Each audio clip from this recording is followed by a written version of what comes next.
नमस्कार. एका विशेष कार्यक्रमात आपलं सगळ्यांचं मनपूर्वक स्वागत.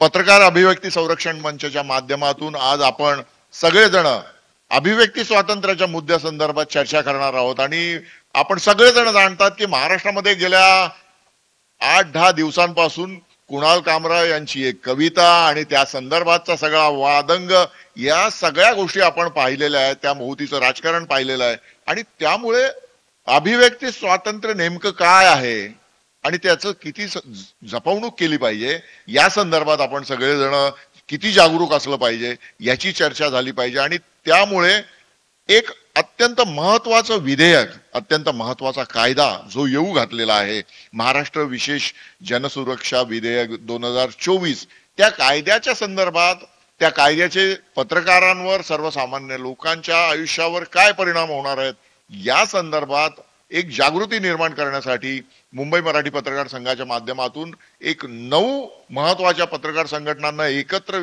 घेऊन हा कार्यक्रम आम्ही सगळेजण तुमच्या समोर घेऊन आलेलो आहोत. यामध्ये ज्येष्ठ पत्रकार आणि मराठी पत्रकार परिषदेचे एक अर्धवयू SM देशमुख सर या कार्यक्रमामध्ये आहेत.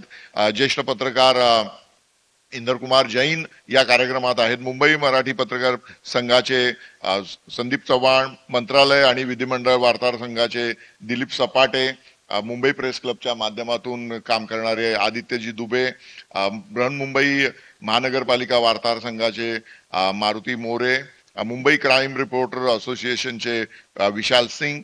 आणि आपण सगळेजण जाणून घेणार आहोत की नेमकी ही जी अभिव्यक्तीवर जी कुऱ्हाड येऊन पडायला निर्माण, म्हणजे त्यामुळे एक वेगळं वातावरण निर्माण झालेलं आहे, हे नेमकं काय आहे आणि त्याचे परिणाम काय होणार आहेत, सर्वसामान्य माणसांनी या विषयात का जागरूक राहिलं पाहिजे.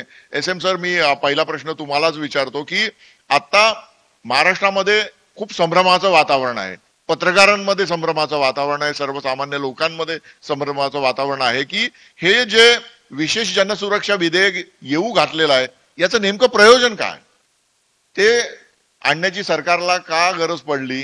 तुम्ही या संदर्भात जरा प्रबोधन करावं असं मला वाटतं. गेले काही दिवस सातत्यानं वेगवेगळ्या पद्धतीनं आपल्या या स्वातंत्र्यावर गदा आणण्याचा प्रयत्न विविध माध्यमातून केला जातो. विशेषतः कालचं जे काही काबराचं प्रकरण आहे, त्यावेळेस आपण सगळ्यांनी लक्षात आलेलं आहे की एखादी कविता, एखादं काव्य व्यक्त करणं देखील या राज्यामध्ये, या देशामध्ये अवघड होऊन बसलेलं आहे. एवढंच नव्हे तर आता जसं आपण उल्लेख केला, सुरक्षा कायदा नावाचा कायदा महाराष्ट्र सरकार करू पाहत. आपण सगळ्यांनी परवा बैठक घेऊन या कायद्याला तीव्र स्वरूपाचा विरोध केलेला आहे. हा कायदा जर महाराष्ट्रामध्ये झाला तर आपल्याला आपली मतं मांडता येणार नाहीत, आपल्याला साध्या बातम्या देता येणार नाहीत, किंवा जे जनसामान्य आहेत त्यांच्या स्वतःच्या प्रश्नांसाठी स्वतःच्या आंदोलन, लढे उभारता देखील येणार नाहीत. त्यामुळे हा कायदा घटनेनं आपल्याला जो अभिव्यक्तीचा अधिकार दिलेला आहे त्या अधिकारावरच आक्रमण कर. 2 गोष्टी समान पद्धतीने घडलेल्या आहेत बघा, की मध्ये लागू होण्याची चर्चा चालू आहे. त्याच वेळेस केंद्र सरकारनं देखील एक कायदा आणायला मागताय. Digital personal data protection act नावाचा तो कायदा आहे, DPDP कायदा त्याला थोडक्यामध्ये म्हणतात. हा कायदा आणि जनसुरक्षा कायदा, हे दोन्ही कायदे सामान्यांच्या, पत्रकारांच्या आणि जनतेच्या अधिकारावर गदा आणणारे आहेत. मी सांगितलं की जो digital personal data protection act जो केंद्र सरकार आणू पाहते, त्यामुळं जर एखादी बातमी जर आपल्याला द्यायची असेल तर संबंधित व्यक्तीच्या परवानगीशिवाय तुम्हाला ती बातमी देता येणार नाही. आणि असं जर केलं तुम्ही तर तुम्हाला 250 कोटी रुपयाची फाईन आकारला जाईल. तो फाईन भरला नाही तर 500 कोटी पर्यंत ती कायद्याने तरतूद आहे त्या कायद्यामध्ये की तो फाईन 500 कोटी पर्यंत वाढवण्याची. तर मला असं वाटतं की केंद्र आणि राज्य सरकार हे दोन्ही सरकार मिळून सामान्यांचा आवाज बंद करण्याचा प्रयत्न करतायत. समजा एखाद्या न्यायमूर्तीनं, एखाद्या आरोपीनं एखाद्याकडून लाच घेतली असेल आणि ती जर बातमी आपल्याला छापायची असेल तर संबंधित व्यक्तीला आपल्याला विचारावं लागेल की अशी अशी बातमी माझ्याकडे आलेली आहे, त्या बातमीमध्ये तुझा उल्लेख आहे, मग तुझं नाव छापू का नको. तर अशा परिस्थितीमध्ये कुठलीही व्यक्ती आपल्याला तशी परवानगी देणार नाही, नाव छापायला ती विरोध करेल आणि त्यामुळे आपल्याला म्हणजे बातमी छापणं देखील अवघड होऊन बसणार आहे. याच्यामध्ये आणखी दुसरा एक गोष्ट अशी होऊ घातली आहे की आरटीआयचा जो कायदा आहे तो देखील याच्यामध्ये नामशेष होणार आहे. म्हणजे आरटीआयच्या दरवर्षी 60 लाख अर्ज आयटीआयच्या कायद्याने आयटीआयचे अर्ज येत राहतात आणि त्याच्या आरटीआयच्या माध्यमातून जे माहिती संकलित केली जाते ती देखील तुम्हाला प्रसिद्ध करता येणार नाही. म्हणजे एक प्रकारे आरटीआयचा कायदा देखील याच्यातून नामशेष होत आहे. म्हणजे हे दोन्ही कायदे, एक केंद्र सरकारचा हा कायदा आणि राज्य सरकारचा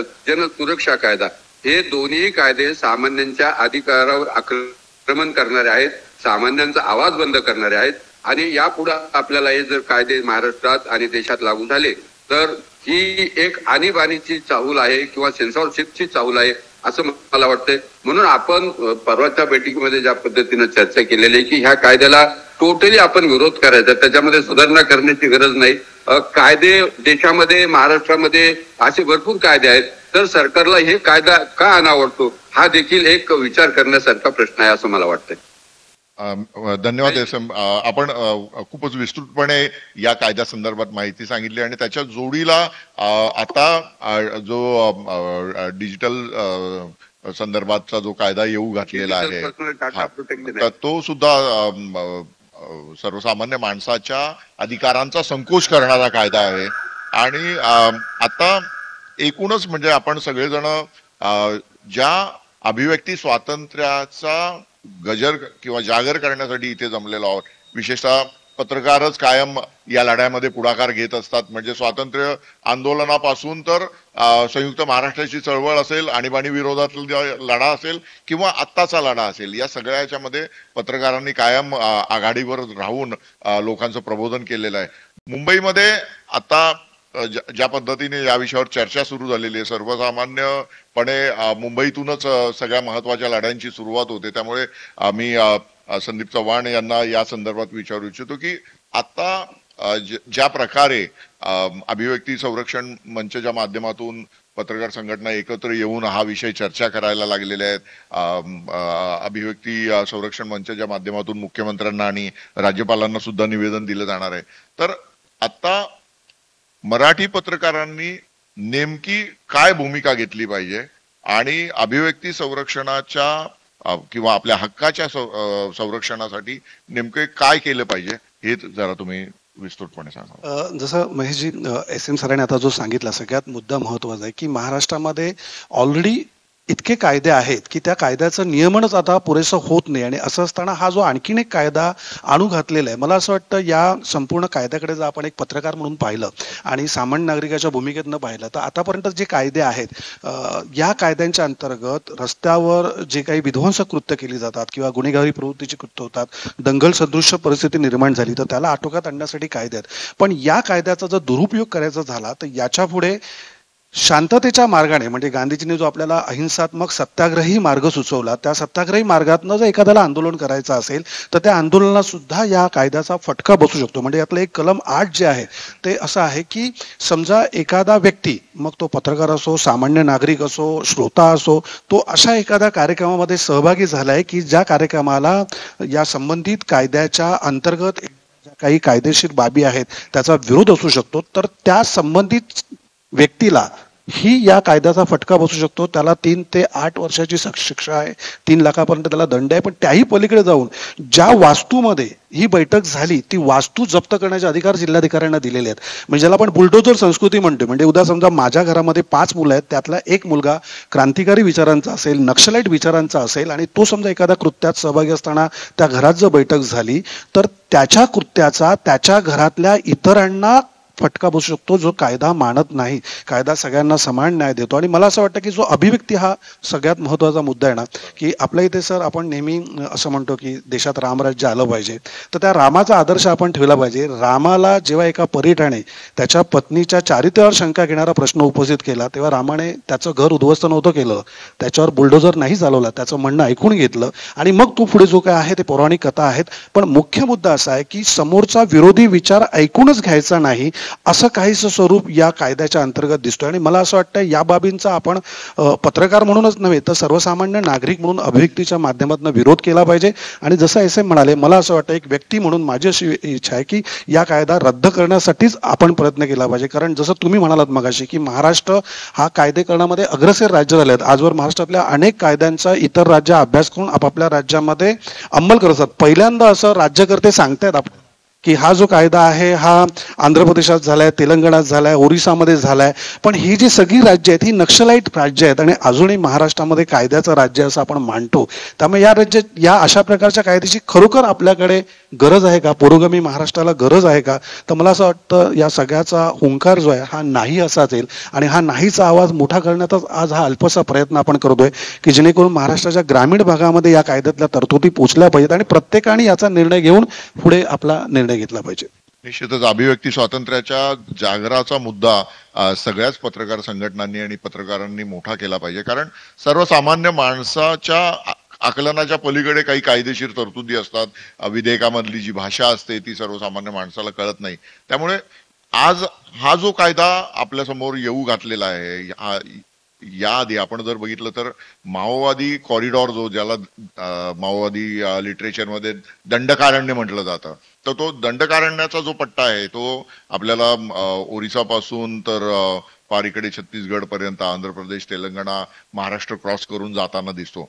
तर या पट्ट्यामध्ये साधारणतः 4 राज्यांमध्ये हा कायदा आता सध्या अस्तित्वात आहे. थोडाफार फरकाने तो तिथे अस्तित्वात आहे आणि तो मांडताना तिथे सादर करताना ते विधेयक तिथल्या सरकारांनी असं युक्तिवाद केला होता की केंद्र शासनाच्या कायद्यांची अंमलबजावणी करणं अवघड जातं, म्हणून राज्य सरकारच्या सोयीसाठी हा एक विशेष जनसुरक्षा अधिनियम तिथे लागू करण्यात आलेला आहे. आणि आता महाराष्ट्राची पाळी आलेली आहे. या सगळ्या पार्श्वभूमीवर मंत्रालय आणि विधिमंडळ परिसरामध्ये ज्या घडामोडी घडतात, विशेषतः कायदे मंडळ म्हणून ज्याच्याकडे बघितलं जातं, त्या विधिमंडळामध्ये काय वातावरण आहे, दिलीप सपाटे या संदर्भात चांगल्या पद्धतीने सांगू शकतील म्हणून. हा जो विशेष जनसुरक्षा कायदा आहे, हा कायदा सभागृहात मांडला गेलेला आहे, बिल मांडलं गेलेलं आहे. विधेयक क्रमांक 33 च्या माध्यमातून हा कायदा येऊ घातलेला आहे. सध्या संयुक्त चिकित्सा समितीकडे हे विधेयक पाठवलेलं आहे आणि राज्यातील जनतेच्या सुद्धा हरकती सूचना मागवण्यात आल्या. सध्याची ही परिस्थिती आहे. परंतु या कायद्यामुळे राज्यातील पत्रकारच नव्हे तर राज्यातील जनतेवर सुद्धा याचा परिणाम होणार आहे. कारण फक्त पत्रकारांसाठी नाहीये, तर राज्यातील जनतेसाठी लागू होणारा कायदा आहे.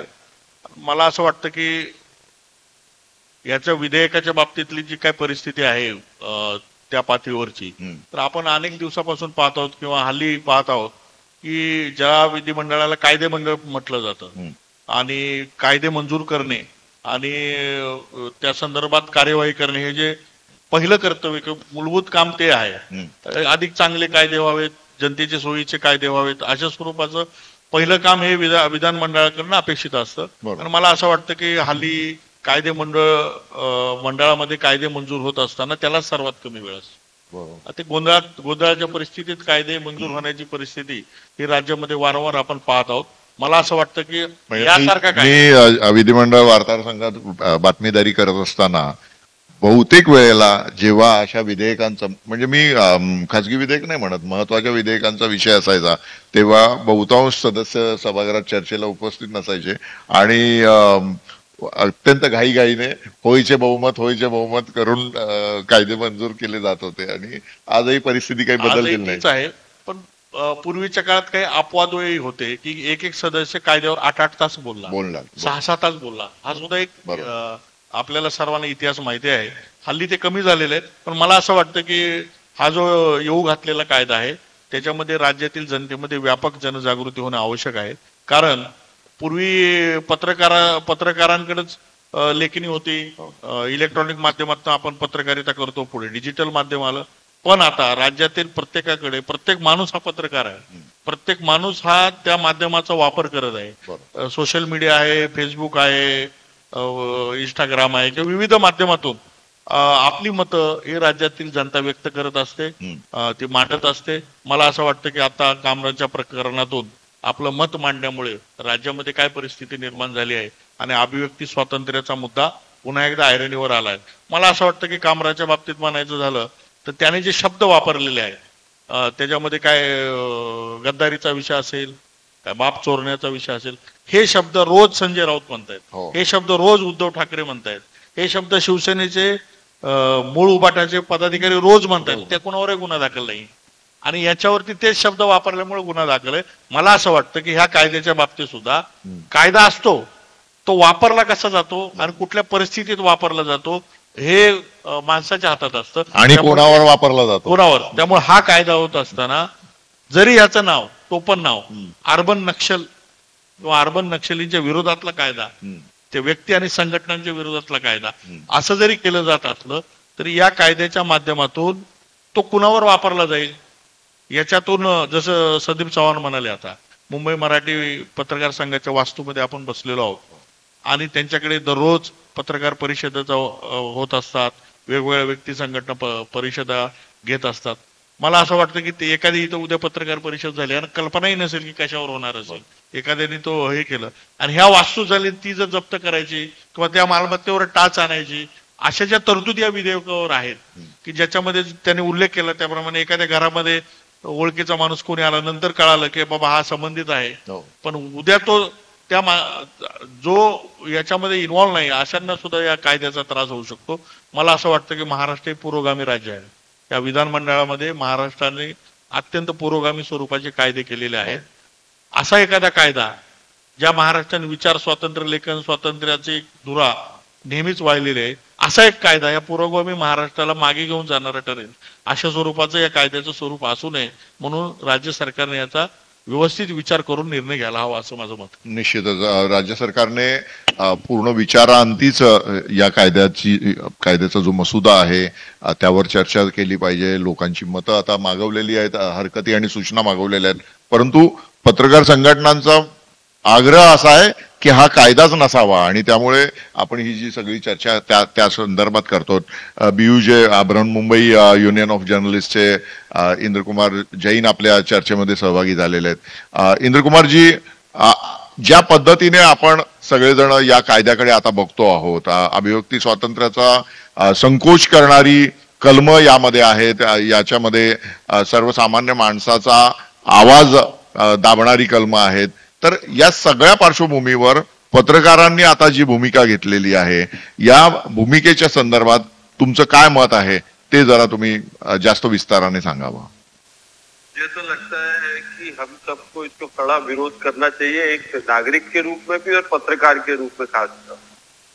पूरी दुनिया में पत्रकारों की आजादी या अभिव्यक्ति की आजादी के मुद्दे पर हम लोग करीब 150 नंबर पर हैं. यानी करीब हमारी स्थिति इतनी दयनीय है हमारे भारत की, जो हम लोकतंत्र का इतना बड़ा नाम लेते हैं कि हम लोकतंत्र में बहुत आगे हैं, हमारा लोकतंत्र इतना मजबूत है, लेकिन हम कितने पीछे जा रहे हैं. और अभी तो ये अर्बन नक्सल के नाम पर, अर्बन नक्सल हमारा नक्सलवाद से या जो भी पत्रकार है उसको नक्सलवाद से कोई लेना देना नहीं है, हमारे कोई इस पे विश्वास नहीं है इस धारा पर, इस सशस्त्र क्रांति की बात या उस पर.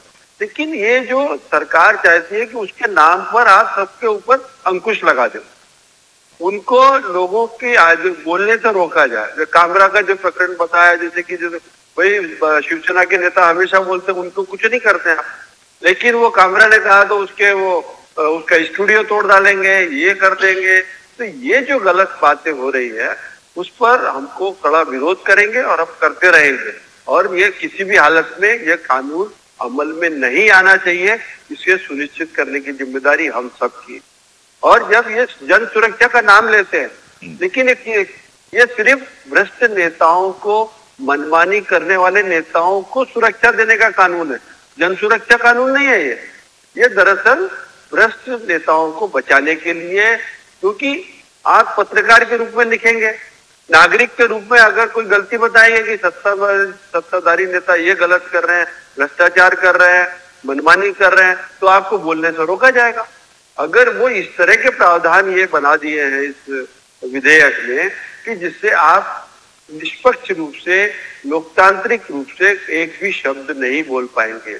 और वो जैसे हमारे सपाटी जी ने बताया, चौहान जी ने बताया, एसएम जी ने बताया कि ये सब जो प्रावधान है हमारे अभिव्यक्ति को, हमें बोलने को, हमें एक इंसान के रूप में जीने के लिए, जीने से रोकते हैं। इसलिए हमें इसका कड़ा विरोध है और ये हम करते रहेंगे। धन्यवाद। अभिव्यक्तीच्या संदर्भात आपण सगळेजण बोलतो आहोत. कुणाल कामराच्या निमित्ताने एक गोष्ट मला जुनी आठवते, ती म्हणजे की जेव्हा छगन भुजबळ यांनी शिवसेनेतून बाहेर फुटून काँग्रेसमध्ये प्रवेश केलेला होता आणि त्यावेळेस खूप मोठ्या प्रमाणात राजकीय मंथन झालेलं होतं. बाळासाहेब ठाकरे खूप चिडलेले होते आणि त्यांनी त्यांच्या ठाकरी भाषेमध्ये छगन भुजबळांना उत्तर दिलं होतं. त्यावेळेस मराठीतले नामवंत कवी सुरेश भट यांनी कविता लिहिली होती, हे हिंदू हृदय सम्राटा तो छगन करी तुझं टाटा. आणि ती कविता मुंबईतल्या आणि महाराष्ट्रातल्या महत्वाच्या चौकांमध्ये जेव्हा झळकली होती तेव्हा लोकांची रिॲक्शन बघण्यासारखी होती. मला आठवतं रात्री 12-12:30च्या सुमारास आम्ही नाईट शिफ्ट आटपून जेव्हा दादर स्टेशनच्या दिशेने चाललो होतो तेव्हा ते बोर्ड्स तिथे पाहायला मिळाले होते आणि त्या कवितेने पूर्ण लोकांमध्ये एक काय म्हणू आपण खळबळ माजवलेली होती. मी 23 वर्षापूर्वीची ती घटना आणि आत्ताची कुणाल कामरांची घटना याची जरा तुलना करतो, त्यावेळेस मला लक्षात येतं की तेव्हा दिवंगत बाळासाहेब ठाकरे यांनी सुद्धा ती कविता खेळकर पद्धतीने घेतली होती आणि ज्यांच्या संदर्भातची कविता होती छगन भुजबळ यांनी सुद्धा त्या कवितेला तितक्याच म्हणजे काय म्हणू खिलाडू वृत्तीने दाद दिलेली होती. तर कवी जेव्हा एखादी कविता करतो किंवा एखादा काय म्हणू कॉमेडियन, विदूषक एखाद्या विषयावर विनोद करतो तर त्याच्याकडे तुम्ही तशा पद्धतीने बघितलं पाहिजे, ना की तुम्ही त्याच्यावर वेगळ्या पद्धतीने आक्रमण केलं पाहिजे. आज आदित्यजी, कुणाल कामराचा विषय ज्या पद्धतीने चर्चेत आला आणि एकूण पुन्हा अभिव्यक्ती स्वातंत्र्याचा मुद्दा लोकांच्या समोर आला, पत्रकारांनी या सगळ्या विषयात काय भूमिका घेतलेली पाहिजे? देखिए क्या है कि शब्दों का खेल है. शब्द जो है भावना को आहत करने वाले और भड़काने वाले नहीं होने चाहिए.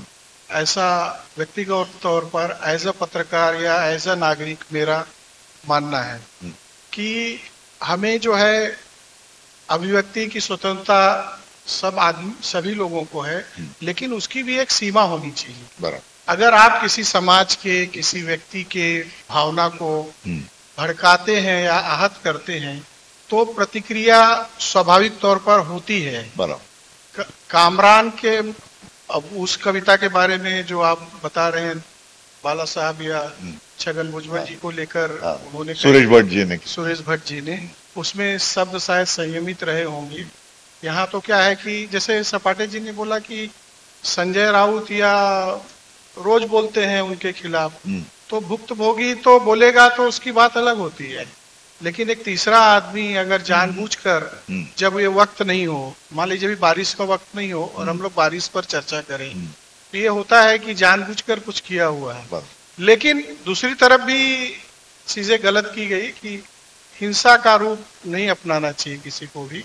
उसका जवाब हिंसा में नहीं, उसका हिसाब जो है या उसका जवाब जो है आदमी को देना है तो देश में कानून है, कानून के हिसाब से करना चाहिए.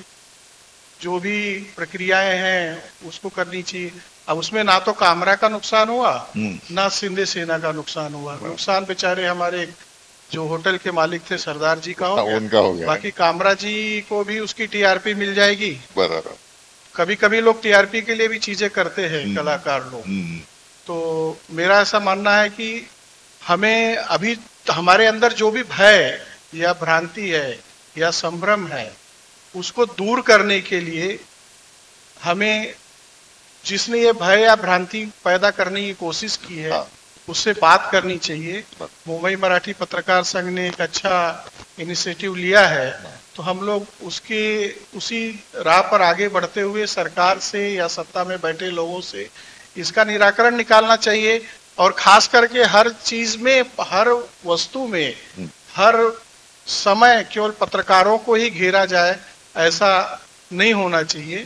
खास करके मैं सोशल मीडिया पर भी देखता हूं कि लोग अभिव्यक्ति की स्वतंत्रता या आजादी के नाम पर बहुत की हदें पार कर जाते हैं, तो उस पर भी कुछ अंकुश जरूरी होना चाहिए, ऐसा मेरा व्यक्तिगत तौर पर मानना है। लेकिन इसके बहाने अगर कुछ लोग, जैसे होता है कि अभी योद्धा के हाथ में तलवार है तो ठीक है, अभी हमारे हाथ में तलवार आ जाएगी तो उल्टी सीधी लग जाएगी, वही हाल सोशल मीडिया पर कुछ लोग करते हैं। तो लेकिन इसका मतलब ये नहीं कि जो लोग अच्छा काम कर रहे हैं, अच्छी चीजें कर रहे हैं, ऐसे पत्रकारों को भी उसमें घसीट लिया जाए। और मेरा भी ऐसा मानना है कि हम सभी को सामूहिक रूप से प्रयास करना चाहिए। इसमें जो भी गलत चीजें लाई गई हैं, अगर किसी के लिए नक्सलवाद के लिए रोकने का अंकुश लगाना है तो पहले से भी कानून है, उसमें भी संशोधन किए जा सकते हैं। नया विधेयक लाने की कोई आवश्यकता नहीं है। लेकिन फिर भी अगर है तो हमारे पत्रकार या जो नागरिक हैं, ऐसा लग रहा है कि उनकी स्वतंत्रता अभिव्यक्ति की आहत होगी, तो उसके लिए हम लोग हर तरह की लड़ाई लड़नी चाहिए। पत्रकारों का काम है कलम और शांतिपूर्वक काम करना और सरकार के सामने उस पक्ष को रखना कि ये सरकार गलत कर रही है, उसमें सुधार होना चाहिए, ऐसा मेरा मानना है। नहीं, पत्रकारों का तो काम ही है, हम तो आईना है, दिखलाएंगे आपका चेहरा, बुरा लगे तो सामने से हट जाइए। तो बहुत अच्छी तरह से आदित्य जी आपने इस पक्ष को रखा। आता ज्या पद्धतीने आपण सगळेजण, म्हणजे आदित्यजींनी भाषे संदर्भात जो मुद्दा मांडला तो खूपच महत्वाचा आहे। म्हणजे अभिव्यक्ती च्या नावाखाली, स्वातंत्र्याच्या नावाखाली स्वैराचार नको, असं देवेंद्र फडणवीस यांनी सुद्धा भाषणामध्ये तेच सांगितलं की म्हणजे आपण मराठीमध्ये ज्ञानोबा तुकाराम हा महाराष्ट्राचा एक मूलमंत्र आहे, तर त्याच्यामध्ये ज्ञानेश्वर हे मवाळ पद्धतीने सांगतात आणि तुकाराम हे आक्रमक पद्धतीने सांगतात। म्हणजे एखादा मुद्दा जर मांडायचा असेल संदीपजी, तर ज्ञानेश्वर सांगतात कसे शब्द वाचले पाहिजेत, साच आणि मवाळ, मितुले आणि रसाळ, शब्द जैसे कल्लोळ अमृताचे। आणि तुकाराम कसे सांगतात, आम्हा घरी धन शब्दांची तर रत्ने, शब्दांची तर शस्त्रे यत्ने करू, किंवा भले तर देऊ कासेची लंगोटी, नाठाळाचे माथा हाणू काठी। सो वेगवेगळ्या पद्धतीने विचार करावा लागेल खरंच आहे। तर आता ज्या पद्धतीने आपण सगळेजण चर्चा करतो की अभिव्यक्ती स्वातंत्र्याचा मुद्दा, याच्यामध्ये जो इन्व्हेस्टिगेटिव्ह रिपोर्टिंग करणार आहे, शोध पत्रकारिता करणार आहे संदीपजी, विशालजी, आता क्राईम रिपोर्टर म्हटलं की त्याला शोध पत्रकारितेशिवाय दुसरा पर्यायच नसतो, त्याला शोध पत्रकारिता करूनच माहिती काढावी लागते आणि अधिक चांगल्या पद्धतीने लोकांपर्यंत तो विषय न्यावा लागतो। तर आता हे जे विशेष जनसुरक्षा अधिनियमाच्या माध्यमातून जे काही नवीन बंधनं येऊ घातलेली आहेत किंवा चौकटी येऊ घातलेल्या आहेत, तर या सगळ्याकडे तुम्ही कसं बघता तुमचं काम, आणि आता या कायद्याची जी मांडणी केली जाते, तर त्याच्यामध्ये काय नसायला पाहिजे असं तुम्हाला वाटतं?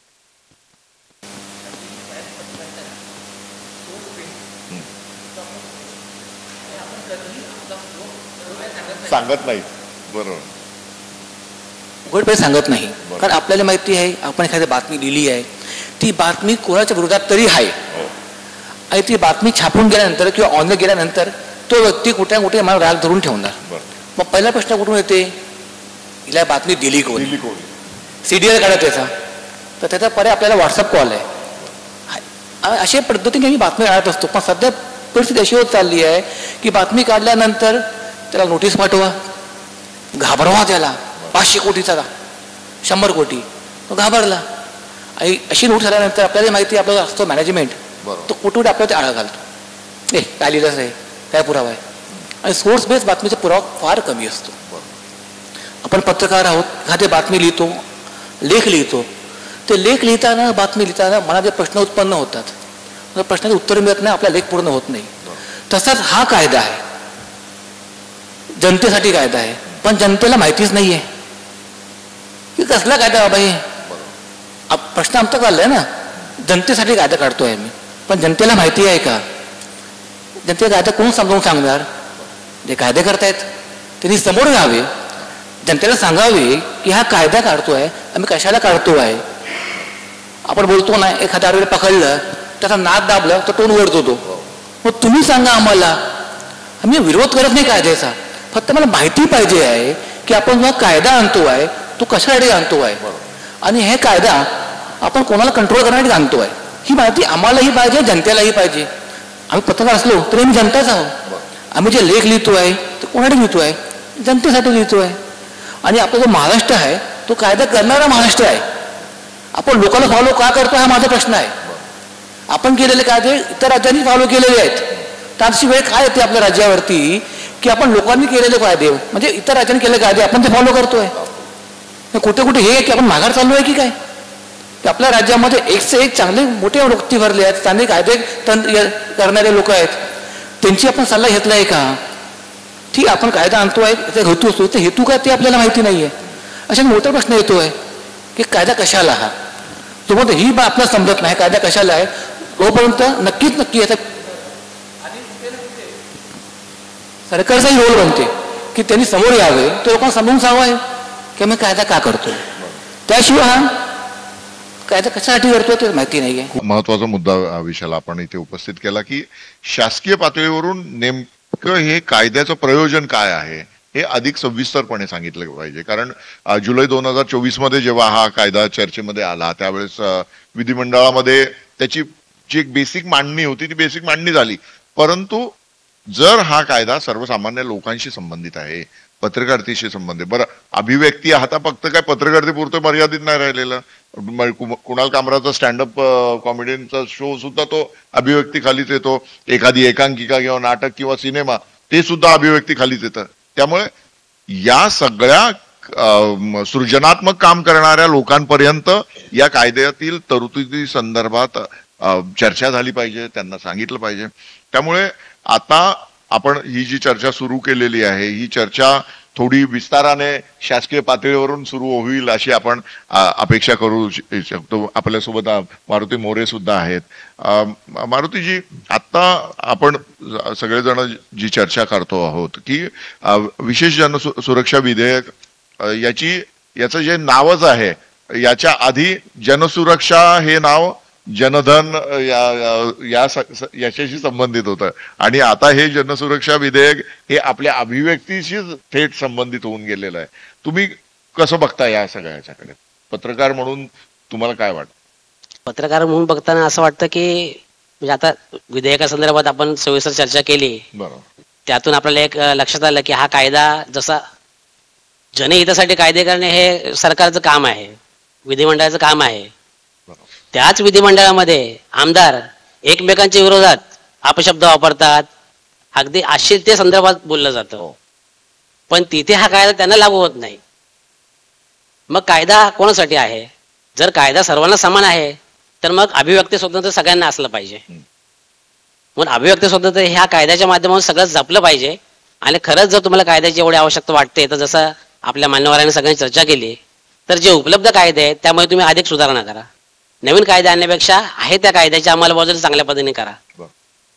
एक मी असं म्हणेल की ह्या कायद्याची जेव्हा माहिती मिळाली त्यावेळेला संदीप चव्हाण सर आहेत, किरण नाईक जे आहेत, SM देशमुख साहेब आहेत, सगळ्या संघटना ह्या एकत्र आल्या, 9-10 संघटना, आणि त्यांच्या माध्यमातून आपण पत्रकार अभिव्यक्ती संरक्षण मंच स्थापन केला आणि त्याच्या अधिकाराखाली आपण गेल्या आठवड्यात सविस्तर चर्चा केली.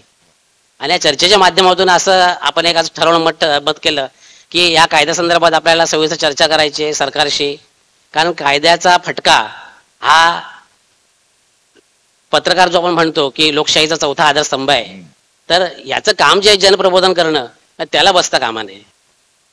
तुम्ही कायदा करताना सुख जाळताय, सुक्याबरोबर ओलसू जाळताय. तसं म्हटलं की अभिव्यक्ती स्वातंत्र्य सगळ्यांना आहे, परंतु हा कायद्याचा एक गोंडस नाव दिले गेलंय, संघटना व्यक्ती या संदर्भात कायदा आहे, परंतु प्रत्यक्षात या कायद्याचा फटका हा पत्रकारांना जास्त बसणार आहे. मग असं असताना मग आम्ही जनप्रबोधन करायचं कसं? बातम्या लिहायच्या कशा? एखाद्या ठिकाणी जर भ्रष्टाचार झाला, चुकीचं काही वक्तव्य गोष्टी घडल्या, त्या संदर्भात आम्ही लिहायचं कसं? मग आमचं अभिव्यक्ती स्वातंत्र्याचं काय होणार? आणि ह्या सगळ्याची आम्हाला काळजी वाटायला लागली आणि म्हणून आज या ठिकाणी आम्ही सगळे एकत्र आलो आहोत. आणि मी असं म्हणेन की सरकारने आम्हाला येण्यास भाग पडलाय. पत्रकारांना हाऊस नाहीये सरकारच्या विरोधात आक्षाने लिहायची, मुद्दाम काही बोलायचं, हा भाग नाहीये आमचा. ठीक आहे, आता कसं आहे, न्यू जनरेशन आलेली आहे, टीका टिप्पणी सगळ्या गोष्टी घडणारच. परंतु हे सगळं करत असताना आणि कायदा करत असताना सरकारने प्रथम पत्रकारांशी संवाद साधावा, त्यांच्या काय भावना आहेत, त्यांच्या काय समस्या आहेत, त्यांना काय म्हणायचं आहे हे सगळं जाणून घ्यावं आणि सगळ्या विचारांती मग कायद्याला अंतिम स्वरूप द्यावं. मी तर म्हणतो कायदा करू नये, आहे त्या कायद्यामध्ये सुधारणा कराव्यात आणि पत्रकारांचं एक म्हणणं जे आहे ते ऐकून घ्यावं. निश्चितच तुम्ही अत्यंत महत्वाचा मुद्दा मांडला की एकूणच आता या कायद्याच्या संदर्भात चर्चा करत असताना एक नजीकच्या काळात घडलेली घटना इथे मुद्दाम मला तिचा उल्लेख करावा असं वाटतो की तुषार खरात हे लयभारी एका पोर्टलसाठी काम करणारे एक तडफदार पत्रकार आणि त्यांच्याशी संबंधित ज्या घटना ज्या पद्धतीने घडल्या, त्यांना अटक झाली आणि त्यांच्या एकूणच म्हणजे अभिव्यक्ती स्वातंत्र्यावर घाला घालण्यात आला आणि त्यानंतरच्या ज्या सगळ्या घटना घडलेल्या आहेत या घटना थोड्या चिंता निर्माण करणाऱ्या आहेत. या संदर्भात पत्रकार संघटनांनी सुद्धा खूप मोठ्या प्रमाणात आवाज उठवला. SM सर, त्या विषयासंदर्भात आपण थोडी चर्चा इथे करावी असं वाटतं, कारण तुम्ही गेल्या अनेक वर्षांपासून मराठी पत्रकार परिषदेच्या माध्यमातून पत्रकारांच्या अशा समस्यांच्या संदर्भात मार्गदर्शन करत आलेला आहात, आक्रमकपणे तुम्ही भूमिका घेतलेली आहे. तर आता तुषार खरातांच्या विषयानंतर या सगळ्या पुन्हा म्हणजे हे विधेयक, कामरा प्रकरण आणि तुषार खरात यांचा मुद्दा, हे सगळ्याकडे बघितल्यानंतर नाही म्हटलं तरी एक चिंता निर्माण होते. तर त्या संदर्भात तुम्ही काय सांगाल? मी असं सांगू इच्छितो की 2017 महाराष्ट्रामध्ये पत्रकार संरक्षण कायदा लागू झाला. 2017 ते आजपर्यंत या कायद्याची सरकारनं अजून अंमलबजावणी केलेली नाही. एकीकडं सरकार असं सांगतं की अभिव्यक्ती स्वातंत्र्य म्हणजे स्वैराचार नव्हे, अमुक तमुक, परंतु आम्ही सातत्यानं कायद्याच्या अंमलबजावणीसाठी भांडतो आहोत, लढतो आहोत. सरकार त्याच्याकडे दुर्लक्ष करतंय, कारण सरकारला प्रत्येक पत्रकारांचे प्रश्न सोडवायचेच नाहीत आणि पत्रकारांचा जो काय आवाज आहे, पत्रकारांची जे अभिव्यक्ती स्वातंत्र्य आहे त्याच्यावर गदा आणण्यासाठीचा हा सगळा प्रयत्न आहे. तुषार खरात च्या निमित्तानं तुषार खरातच्या पाठीशी आज आपण सगळे उभे आहोत. सगळ्या संघटनांनी आपले आपले निषेधाचे पत्र काढले, आवाज उठवलेला आहे. मला असं वाटतं की तुषार खरातच्या संदर्भामध्ये काही ज्या गोष्टी चर्चेला गेल्या त्या गोष्टीपेक्षाही तुषार खरातच्या पाठीशी उभं राहणं यासाठी आवश्यक आहे. आज जर आपण तुषार खरातच्या पाठीशी उभं राहिलं नाही तर हा ट्रेंड आणखी महाराष्ट्रामध्ये सेट होईल आणि ग्रामीण भागातील पत्रकारांना काम करणं देखील अवघड होणार आहे.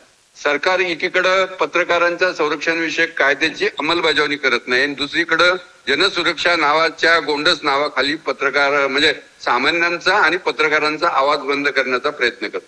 मला असं वाटतं की सामान्यांचा आवाज बंद करण्यापेक्षा सरकारला या कायद्याच्या निमित्तानं पत्रकारांचा आवाज बंद करायचा आहे. मगाशी काही वक्त्यांनी असं सांगितलं की अर्बन नक्षलाईटच्या विरोध करण्यासाठी किंवा अर्बन नक्षलाईटला पायबंद घालण्यासाठी सरकारनं हा कायदा आणलाय. मला असं वाटतं की अर्बन नक्षलाईट कोण आहेत? सरकारने अशी एक स्वतःची मानसिकता करून घेतलेली आहे की सरकारच्या विरोधात बोलणारे, सरकारच्या विरोधात लिहिणारे, सरकारच्या विरोधात आवाज उठवणारे हे सगळे अर्बन नक्षलाईट. पण सरकारच्या विरोधात आम्ही जसं मागाशी इंद्रजींनी सांगितलं की आम्हाला त्या नक्षलाईटची किंवा नक्षलवादाची आमचं काही घेणं देणं नाही, परंतु आम्ही सामान्यांच्या बाजूने बोलायचंच नाही का? सामान्यांची दुःख मांडायचीच नाहीत का? आम्ही आमच्या भूमिका मांडायच्याच नाहीत का? आणि तुम्ही जर त्याच्या भूमिका मांडणार असाल तर तुम्ही नक्षलवादी ठरू शकता का? आणि नक्षलवादी ठरवायचं आणि अशा पद्धतीचा कायदा महाराष्ट्रामध्ये, पुरोगामी महाराष्ट्रामध्ये लागू करायचा तर तर हे संतापजनक आहे आणि याला सगळ्यांनी विरोध केला पाहिजे. की आणखी याच्यातली एक मेक लक्षात घेतली पाहिजे की मगाशी उल्लेख झाला की या कायद्याची माहितीच नाही जनतेला. आणि खरी आहे, मी ज्यावेळेस महाराष्ट्रामध्ये वेगवेगळ्या भागामध्ये फिरतो किंवा परवा आम्ही बैठक घेतल्यानंतर मी महाराष्ट्रामध्ये किमान 100 लोकांना फोन केले की आपल्याला अशा पद्धतीच्या कायद्याला विरोध करणारं निवेदन सरकारला द्यायचं. तर बहुसंख्य पत्रकारांना देखील माहिती नाही की हा अशा पद्धतीचा कायदा येऊ घातलेला आहे. सरकार हे सगळं गुपचूप का करतंय? सरकारचा काय उद्देश आहे या सगळ्याच्या मागे? म्हणजे एकीकडं जनतेला माहीतच होऊ द्यायचं नाही की आपण कुठल्या पद्धतीचा कायदा करतोय. आता 31 तारीख ही शेवटची आहे. त्या 3 दिवसामध्ये किती आक्षेप येणार आहेत? म्हणजे सुदैवानं आम्ही गेल्या 2-3 दिवसामध्ये 2 ते 2.5 हजार आक्षेप सरकारकडे नोंदवलेले आहेत. आम्ही स्वतः आवाहन केलं जनतेला, पत्रकारांना आवाहन केलं. महाराष्ट्रातल्या आमच्या काही ज्या शाखा जिथे जिथे आहेत तिथल्या पत्रकारांच्या एकत्र येत त्यांनी मेल केलेले आहेत. मी स्वतः मेल केलेला आहे आणि आमच्या बरोबर 2 ते 2.5 हजार पत्रकारांनी मेल केले. परंतु महाराष्ट्राची लोकसंख्या 13 कोटी 14 कोटी आहे असं गृहीत धरलं आपण, तर त्याच्यामध्ये 4,000 5,000 जर मेल गेले फक्त सरकारकडे तर सरकार म्हणेल की बहुसंख्य लोकांचा या कायद्याला विरोध नाही. त्यामुळं आपल्याला असं ठरवावं लागेल की आपल्याला प्रसंगी रस्त्यावर उतरून या कायद्याला विरोध करण्याची वेळ आली तर ती देखील करावं लागणार आहे. त्या दिवशी परवाच्या मीटिंगमध्ये आम्ही अशीच निर्णय घेतला होता, चर्चा केली होती की 2-4 गोष्टी आपल्याला या संदर्भामध्ये करायच्या. पहिली गोष्ट, आपल्याला मुख्यमंत्र्यांना मगाशी उल्लेख कोणतरी केला किंवा ज्यांनी कायदा आणला त्यांना आपण भेटलोत का? तर आपण निश्चितपणे त्यांना भेटणार आहोत. मुख्यमंत्र्यांना आपण भेटणार आहोत, माननीय राज्यपालांना आपण भेटणार आहोत. त्यानंतर जे लोकप्रतिनिधी आहेत वेगवेगळ्या पक्षांचे त्यांना देखील ह्या प्रश्नांचं, ह्या कायद्याचं गांभीर्य आपल्याला लक्षात आणून द्यायचंय. त्यांना देखील हे माहित नाही की काय होणार आहे या कायद्यामुळे, ते देखील अजून गाफील आहेत. त्यामुळे विरोधी पक्ष एकत्र येऊन या कायद्याला विरोध करतोय असं अजूनही चित्र दिसलेलं नाही. याबरोबरच आपल्याला SMS आंदोलन आपण करण्याचा त्या दिवशीचा निर्णय घेतलेला आहे. आणि प्रेस कौन्सिल ऑफ इंडिया या संदर्भात काय करू शकतात? मी प्रेस कौन्सिलच्या संदर्भामध्ये काही लोकांशी चर्चा केली तर सध्या प्रेस कौन्सिलची मुदत संपलेली असल्यामुळं नवीन बॉडी तिथं नाही. परंतु ज्या आता त्यांचं ऑफिस काय करू शकेल या संदर्भात त्याच्यावर देखील आपल्याला विचार करावा लागणार आहे. महाराष्ट्रामधले म्हणजे पत्रकार संरक्षण कायदा ज्यावेळेस अस्तित्वात यायचा होता किंवा ज्यावेळेस आम्ही आंदोलन करत होतो त्यावेळेस आम्ही असं केलं होतं की महाराष्ट्रातल्या आमदार आणि खासदारांकडून आम्ही पत्र घेतले होते. 180 आमदारांनी आम्हाला त्यावेळेस पत्र दिले होते की आमचा तुम्हाला पाठिंबा आहे. त्या पद्धतीचं आपल्याला काही करता येईल का? त्या आमदारांची आणि खासदारांची पत्र घेऊन ते मुख्यमंत्र्यांना आपल्याला देता येईल का किंवा सरकारकडे आपल्याला सादर करता येईल का?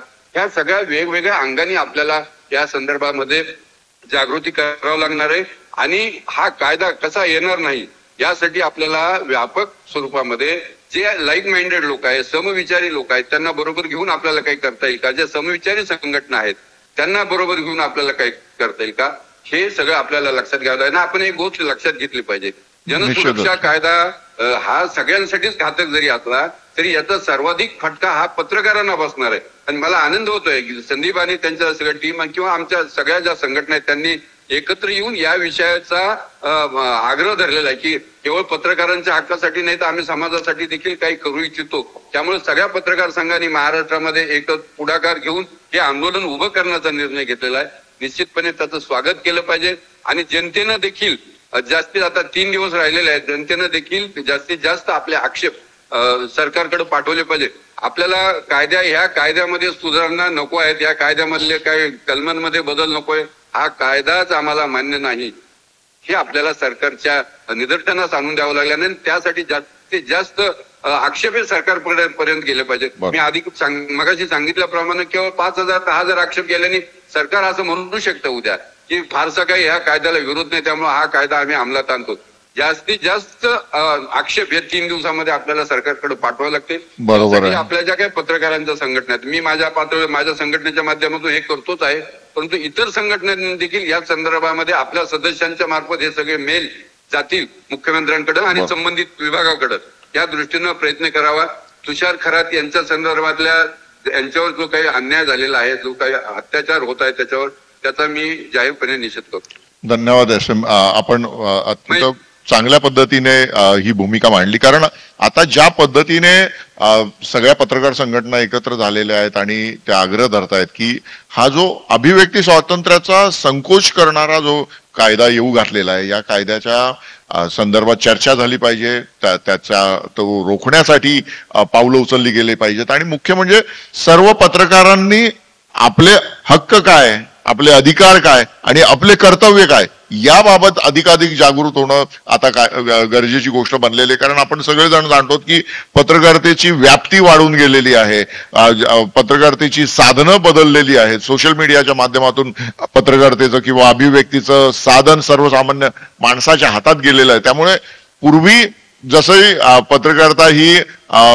काही प्रस्थापित माध्यमांपुरती मर्यादित होती, ती आता सर्वसामान्य माणसाच्या हातात गेलेली आहे. तर या सर्वसामान्य माणसाला सुद्धा अभिव्यक्ती स्वातंत्र्याची किंमत कळली पाहिजे, त्याला सुद्धा त्याचा अधिकार कळला पाहिजे. हाच या सगळ्या प्रबोधनाचा किंवा चर्चेचा हेतू आहे. त्यामुळे संदीपजी, परत मी तुमचं अभिनंदन करतो की मुंबई मराठी पत्रकार संघाला इतकी मोठी परंपरा आहे, 83 वर्षाची परंपरा आहे. आणि या पत्रकार संघाच्या वास्तूमध्ये संयुक्त महाराष्ट्राच्या चळवळीचा लढा असेल, आणीबाणी विरोधातला लढा असेल, अनेक नागरी हक्काच्या लढायांची सुरुवात या वास्तूमध्ये झालेली आहे. त्यामुळे या वास्तूतच या अत्यंत महत्वाच्या विषयाच्या संदर्भात विचारमंथन होतंय, ही सुद्धा चांगली गोष्ट आहे. त्यामुळे या चर्चेचा समारोप संदीप आपण करावा की आता पुढची जी आपली पावलं आहेत, आपल्याला या कायद्याच्या संदर्भात अंमलबजावणी करणारे जे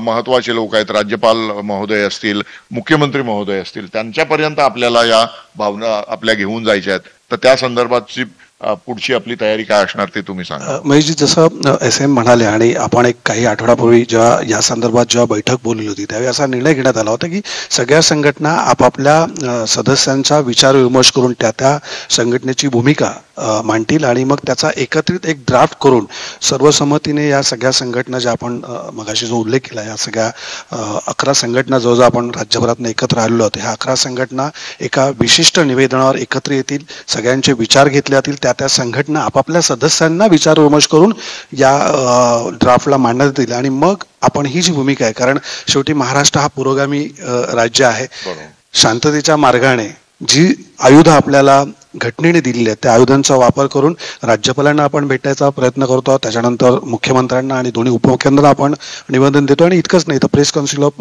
इंडिया जे आहे त्यांच्याकडे सुद्धा आपण दाद मागतोय.